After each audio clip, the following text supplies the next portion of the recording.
नमस्कार दोस्तों, जय श्री कृष्णा, राधे राधे। उत्पन्ना एकादशी के दिन जरूर सुने एकादशी माता और भगवान विष्णु की यह दिव्य कथा। हर पाप से मिल जाएगी मुक्ति। उत्पन्ना एकादशी साल में आने वाली सभी एकादशियों में महत्वपूर्ण मानी जाती है। ऐसा इसलिए क्योंकि इसी दिन एकादशी माता का जन्म हुआ था और भगवान विष्णु ने उन्हें पूजे जाने का वरदान दिया था। चलिए जानते हैं उत्पन्ना एकादशी व्रत कथा। मार्गशीर्ष मास के कृष्ण पक्ष की एकादशी को उत्पन्ना एकादशी के नाम से जाना जाता है।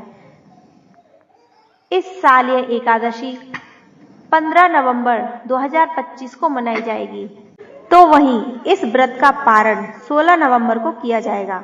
पौराणिक कथा अनुसार जब भगवान विष्णु योग निद्रा में थे, तब मुर नामक राक्षस ने उन पर वार करने की कोशिश की, लेकिन उसी समय भगवान की दया से देवी एकादशी का जन्म हुआ और उन्होंने मुर का वध कर दिया।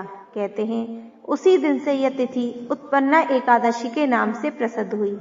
कहते हैं जो भी भक्त इस व्रत को करता है उसके जीवन के बारे में अंधकार दूर हो जाता है। यहाँ हम आपको बताएंगे उत्पन्ना एकादशी की पावन कथा के बारे में। सतयुग में मुर नाम का एक दैत्य था। सतयुग में मुर नाम का एक दैत्य था जो बड़ा बलवान और दुष्ट था। उसने अपनी शक्ति के बल पर इंद्र, आदित्य, वसु, वायु, अग्नि आदि सभी देवता को पराजित करके भगा दिया था। तब इंद्र सहित सभी देवता भगवान शिव के पास पहुंचे और उनसे सारा वृतांत कहा। तब भगवान शिव ने कहा, हे देवताओं, तुम्हारे दुखों का नाश भगवान विष्णु करेंगे, इसलिए तुम उनकी शरण में जाओ। इसके बाद सभी देवता क्षीर सागर में पहुंचे। वहां भगवान को शयन करते देख हाथ जोड़कर उनकी स्तुति करने लगे कि हे देवताओं द्वारा स्तुति करने योग्य प्रभु, आपको बारंबार नमस्कार है। देवताओं की रक्षा करने वाले मधुसूदन, आपको नमस्कार है। आप हमारी रक्षा करें। दैत्यों से भयभीत होकर हम सब आपकी शरण में आए हैं। आप इस संसार के कर्ता, माता पिता, उत्पत्ति और पालन करता और संहार करने वाले हैं। आकाश भी आप हैं और पाताल भी। सबके पितामह ब्रह्मा, सूर्य, चंद्र, अग्नि, सामग्री, होम, आहुति, तंत्र, मंत्र, जप, यज्ञ, मान, यज्ञ, कर्म करता, भोता भी आप हैं। आप सर्वव्यापक हैं। आपके सिवा तीनों लोकों में चर तथा अचर कुछ भी नहीं है। भगवान, दैत्यों ने हमें पराजित करके स्वर्ग पर अपना अधिकार जमा लिया है और हम सब देवता इधर उधर भागे भागे फिर रहे हैं।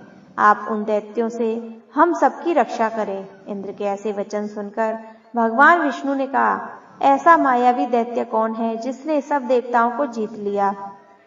उसका नाम क्या है? भगवान के ऐसे वचन सुनकर इंद्र बोले, भगवान, प्राचीन समय में एक नाड़ी जंग नामक राक्षस था। उसके महापराक्रमी और लोक विख्यात मुर नाम का एक पुत्र हुआ। उसकी चंद्रावती नाम की नगरी है। उसी ने सब देवताओं को स्वर्ग से निकालकर वहां अपना अधिकार जमा लिया है। अब वह सूर्य बनकर स्वयं ही प्रकाश करता है, स्वयं ही मेघ बनकर बैठा है और सबसे अजय है। यह वचन सुनकर भगवान ने कहा, हे देवताओं, मैं शीघ्र ही उसका वध करूंगा। अब तुम चंद्रावती नगरी जाओ।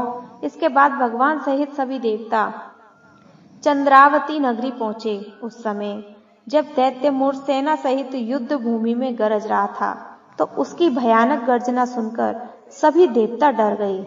जब स्वयं भगवान रणभूमि में आए तो दैत्य उन पर भी अस्त्र शस्त्र आयुध लेकर दौड़े।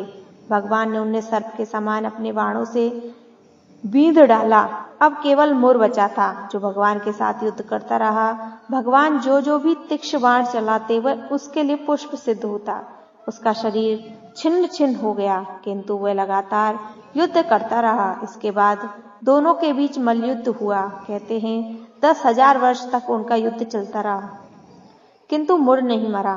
थककर भगवान बद्रिकाश्रम चले गए और वहां हेमवती नाम की गुफा में आराम करने लगे। हेमवती नाम की गुफा में आराम करने लगे। यह गुफा 12 योजन लंबी थी और उसका एक ही द्वार था। विष्णु भगवान को सोया देखकर मोर उन्हें मारने को उद्यत हुआ, लेकिन तभी भगवान के शरीर से उज्जवल देवी प्रकट हुई। देवी ने राक्षस मुर को ललकारा और उससे युद्ध किया और उसे मौत के घाट उतार दिया। श्री हरि जब योग निद्रा से जागे तो सब बातों को जानकर उन्होंने उस देवी से कहा कि आपका जन्म एकादशी के दिन हुआ है, अतः आप उत्पन्न एकादशी के नाम से पूजित होंगी। जो भी आपकी पूजा करके जो वही फल मांगेगा उसकी मुराद पूरी होगी। पूजा करके उसे मेरी कृपा भी प्राप्त होगी। बोलो एकादशी माता की जय।